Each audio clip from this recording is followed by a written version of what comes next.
अस्सलामुअलैकुम दोस्तों। आज हम बात कर रहे हैं एक ऐसे बजट फोन की जो सिर्फ कीमत में हल्का नहीं बल्कि कारकर्दगी में भी लाजवाब है। Tecno Spark Go 2।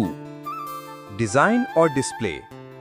Tecno Spark Go 2 आता है 6.5 इंच के HD प्लस डिस्प्ले के साथ, जो कि वीडियोस देखने और गेमिंग के लिए काफी बेहतर है। फोन का डिजाइन सादा मगर खूबसूरत है और हाथ में पकड़ने पर प्रीमियम फील देता है। इसमें मौजूद है एक क्वाड कोर प्रोसेसर जो रोजमर्रा इस्तेमाल जैसे व्हाट्सएप, यूट्यूब और फेसबुक के लिए काफी है। रैम है 2 या 3 GB और स्टोरेज है 32 या 64 GB, जो कि SD कार्ड से बढ़ाया जा सकता है।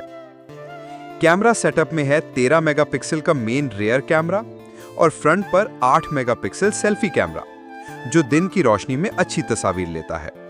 बैटरी है 5000 मिली एम्प पावर की, जो पूरे दिन का बैकअप देती है, यानी एक बार चार्ज सारा दिन सुकून।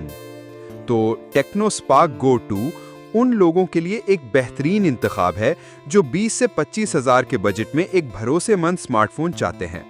अगर आप नया फोन खरीदने का सोच रहे हैं तो ये जरूर चेक करें।